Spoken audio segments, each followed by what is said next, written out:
फाड़ू के बारे में क्या कुछ कहना चाहोगे और सोनी लीव पे आ रहा है 9 दिसंबर को पतली मोटी मोटी से हमारे। फर्स्टली तो यही कहना चाहेंगे कि प्लीज़ 9 दिसंबर को आ रहा है सोनी लिव पर, प्लीज़ देखिएगा। और अगर नहीं देखा तो पहले जगह टीज़र देखो और फिर शो आएगा 9 दिसंबर को, तो शो भी देखना। और क्या कहना चाहेंगे आप? फाड़ू एक ऐसी स्टोरी है जो हमारे दिल की बहुत करीब है। हमने बहुत मेहनत की है उस पर, and it's a different kind of show. Saimi और पवेल का बहुत अच्छा कैरेक्टर्स हैं। अभय और मंजरी और अभिलाष का भी रोल, रॉक्सी जो आपने देखा, तीनों के लुक बहुत अलग है।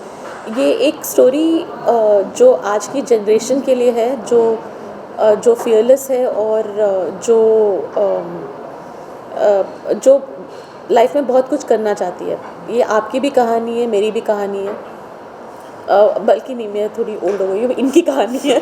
और बहुत ही सच्चा शो है, बहुत प्यारा शो है। और मैं ये दावे के साथ कह सकता हूँ, आई थिंक हम सब कह सकते हैं कि ऐसा शो इंडिया में अभी तक बना नहीं है। And it will be a very very different show for the audiences to watch. Ma'am, आपसे हमने सुना है कि आप हमेशा अलग अलग कॉन्सेप्ट लाने की ट्राई करती हो। सो ये सोच कहाँ से आती है, कहाँ से इंस्पायर होती हो आप कि अब कुछ अलग कॉन्सेप्ट लोगों तक जाना चाहिए? मुझे ऐसा लगता है कि आप एक स्टोरी टेलर के नाते आपकी एक रिस्पॉन्सिबिलिटी होती है कि आप अलग तरीके की स्टोरीज़ बताएं। और मुझे एक्सपेरिमेंट करना बहुत अच्छा लगता है। और मुझे ऐसा भी लगता है कि हमको बहुत जल्दी टैग किया जाता है कि अगर आपने एक तरह की स्टोरीज़ बोली तो आपको ऐसी ही स्क्रिप्ट्स से एक्सपेक्ट करते हैं कि लोग बोलेंगे कि आप ऐसी ही स्क्रिप्ट बना सकते हो। और मुझे वो नहीं करना है। मुझे अलग अलग स्टोरीज़ बतानी है जो कहीं दिल को एस्पायर करे एक यंगर जनरेशन को, और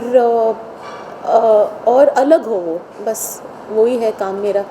3 टीजर देखने को मिले हमें इसमें, इसके पीछे का रीज़न जानना चाहूँ। 3 टीज़र? अच्छा, आप ऐसे बोल रहे हो कि हमेशा एक ट्रेलर देखते हैं, यहाँ पे आपने 3 टीज़र देखी। वो एक्चुअली क्योंकि ये एक वेब शो है और इस शो में माल बहुत है। ये एक वेब सीरीज़ है ये एक वेब सीरीज़ है और बहुत सारे किरदार हैं यहाँ पर, और बहुत सारे ट्रैक्स अपॉर्चुनिटीज़ है यहाँ पे अलग अलग कहानी बताने के लिए। तो हमको पूरा सब कुछ साथ में नहीं बताना है, पर हमको थोड़ी थोड़ी चीज़ें बतानी है, लाइक अ टीज़र, कि आप टीज़ कर रहे हो और अब बता रहे हो एक ग्लिम्स, और फिर हम लोग आएंगे शो देखने होपफुली।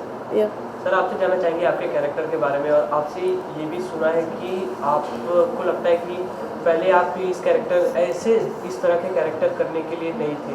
आपको लगता है कि ऐसे कैरेक्टर आप नहीं कर सकते थे, बट आपने ये किया इसमें। नहीं सर, मुझे नहीं लगता था, आई थिंक पूरी दुनिया को लगता था। क्योंकि जैसे मैम कह रही थी कि everybody gets a little stereotype, चाहे वो डायरेक्टर्स हो एक्टर्स हो। एक्टर्स के साथ तो बहुत ज़्यादा होता है। मेरे साथ दोबारा में भी यही हुआ था कि किसी को नहीं लगा था कि मैं पुलिस वाला प्ले कर सकता हूँ, but Anurag Kashyap took a chance on me. इस फाड़ू के साथ भी यही हुआ। मैंने कभी सोचा नहीं था कि मैं ऐसा कैरेक्टर प्ले करूँगा या मुझे ऐसी अपॉर्चुनिटी भी मिलेगी, क्योंकि हर एक्टर बहुत ही ज़्यादा सेल्फिश होता है एंड सब कुछ करना चाहता है, चाहे वो फिट हो ना या ना हो। बट अपॉर्चुनिटी कोई नहीं देता है। आई थिंक मैम के पास वो विजन था to put me in a character like this. Very thankful, very grateful, क्योंकि मुझे बहुत ही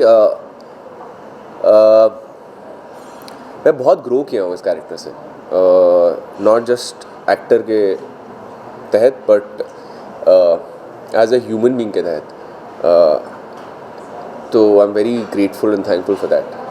आपसे जानना चाहेंगे आपके कैरेक्टर के बारे में और कैसा था आपका एक्सपीरियंस तो बिल्कुल फाड़ू रहा है, क्योंकि पर मेरा जो कैरेक्टर है कोंकण से है, महाराष्ट्रियन लड़की का कैरेक्टर है, बहुत रूटेड है, बहुत पोएट्री बहुत पसंद है। मुंबई आती है अभय दुबे, जो बहुत ही ऑनेस्ट कैरेक्टर है, जो इसे आपने पिछले टीज़र में देखा। वो उनका जो मोनोलॉग है वो सुन के बिल्कुल she falls in love with him flat, and मुंह पे ही गिर जाती है, सब दांत वात टूट जाते हैं। फिर then it's basically about the conflict इनके रिलेशनशिप में, जैसे अभय गोज़ अ डिफरेंट वे और मंजरी उसकी एंकर रही है पूरे शो में। तो बहुत मज़ा आया एंड जैसे पवेल ने कहा I will also always and forever be grateful to Ashwini ma'am for giving me Manjari's character. आप दोनों की बॉन्डिंग के बारे में जानना चाहेंगे। आप दोनों की नोक-झोंक मस्ती हमेशा होती रहती है। मस्ती हम बात ही नहीं करते सेट बात पे। ही नहीं करते, बिल्कुल उसका मुंह फोड़ने का मन करता है। मुझे ये पसंद नहीं है और इसको मैं पसंद नहीं हूँ, तो इसलिए मैम हमें जब भी बात करनी होती है तो मैम के थ्रू बात करते थे। इसलिए मैम बीच में बैठते हैं और हाँ। कहते हैं कि अभी नहीं तो किसी का मुंह फूट जाएगा। हाँ ऑन कैमरा ही कि ऑफ कैमरा? हाँ, ऑन कैमरा ही कि ऑफ कैमरा? ऑन कैमरा नहीं मिलते तो ऑफ कैमरा क्यों मिलेंगे? ऑन कैमरा तो फिर वो तो वही करना हमारे पड़ता था acting because- skills दिखाने पड़ते थे क्योंकि हाँ, बट वो ऐसे romance कुछ था। है नहीं। But to keep that aside, बंदी तो अच्छी है ना? बात कर लेनी चाहिए इससे। शी स्वीट है। नेक्स्ट सीजन में करते हैं। नेक्स्ट सीजन में करेंगे। काफ़ी अच्छे। सर आपसे जानना चाहेंगे, आपके पिछले कुछ किरदारों को काफ़ी ज़्यादा सराहा गया है, तो जैसे पिछले किरदारों को सराहा जाता है तो आपके ऊपर रिस्पॉन्सिबिलिटी, आपके ऊपर किसी के ऊपर रिस्पॉन्सिबिलिटी बन कंधों जाती पे। है कि ऑडियंस को उससे कुछ ज़्यादा दे, तो इसमें आपका कैसा किरदार है? सर मुझे लगता है मतलब ज़्यादा नहीं, अलग देने की रिस्पॉन्सिबिलिटी होती है, वो 100% होती है, क्योंकि जो आप एक चीज़ प्ले करते हैं उसी तरह का किरदार, वो उसी तरह के किरदार यूजुअली आते हैं क्योंकि लोग आपको उसी स्पेस में देख रहे होते हैं। तो अगर आप एक विलन का पार्ट प्ले करते हैं तो फिर आपको सब विलन विलन विलन उसी तरह के पार्ट्स मिलना शुरू हो जाते हैं। एक विलन जब एसके का पार्ट था तो उस तरह के बहुत सारे पार्ट्स आने शुरू हुए। पर हाँ, वो आपका कॉल होता है कि आप किस तरह की कहानियों का हिस्सा बनना चाहते हैं, किस तरह के डायरेक्टर्स के साथ काम करना चाहते हैं। यहाँ दोनों चीज़ें बहुत कमाल थी, कहानी बहुत कमाल थी सौम्या सर की, और अश्विनी मैम का नाम तो सुन के मतलब वो था कि यार ये तो करेंगे ही करेंगे। तो कहानी और डायरेक्टर जब आपके पास एक अच्छा कॉम्बिनेशन आता है तो आप अलग तरह के किरदार करने के लिए वैसे ही एज एन एक्टर एक्साइटेड रहते हैं, पार्ट मिलता है तो आप करते हैं। मैम आपसे जानना चाहेंगे, OTT में लोगों को जमा करके रखना, उन लोग एक साथ पूरी एपिसोड देखे, पूरी सीज़न देखे, ये करना काफ़ी मुश्किल हो जाता है क्योंकि जब आप बिग स्क्रीन की मूवी बनाती हो वो 2 घंटे की होती है और OTT में टाइम लिमिट ज़्यादा बढ़ जाती है, तो उसकी डिफरेंस जानना चाहेंगे आपसे? एक बहुत अलग चीज़ होता है क्योंकि आप जिस तरह से देखते हो उसका डायरेक्शन और जो आप कहना चाहते हो उसमें बहुत फ़र्क है, क्योंकि आप 8 घंटे बोल रहे हो यहाँ पे या 6 घंटे बोल रहे हो, और अब जब थिएट्रिकल करते हैं आप 2 घंटे 20 मिनट के लिए, 2 घंटे 20 मिनट 30 मिनट के लिए काम करते हो।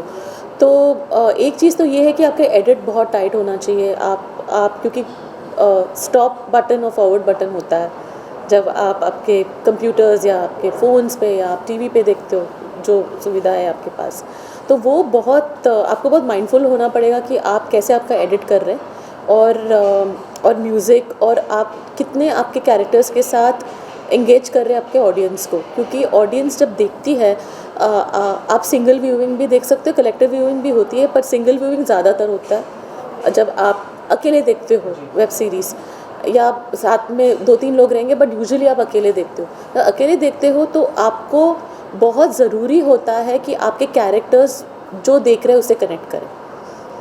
सो वो एक बहुत बड़ी चीज़ है। आगे किस तरह का कॉन्सेप्ट लाना आप चाहोगे? फाड़ू 2 में फाड़ू 2 होगा, सौम्या जोशी सर लिख रहे हैं, वाह, और देखेंगे क्या होगा। पहले तो ये हो जाए, इसके बाद ये तो बहुत दूर का सोच रहे, पहले ये हो जाए। आगे मैंने जियो स्टूडियोज़ के साथ एक बहुत बड़ी थिएट्रिकल फिल्म साइन किया। आप लोगों की अपकमिंग जानना चाहेंगे पाइपलाइन में, एनीथिंग पाइपलाइन?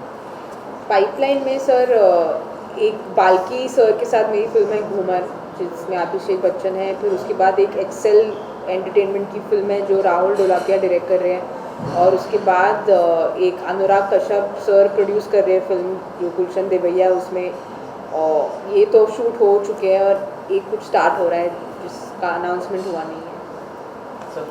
सर मैं कुछ अभी बता नहीं पाऊँगा बिकॉज मेरे वो केस हो जाएगा, तो क्योंकि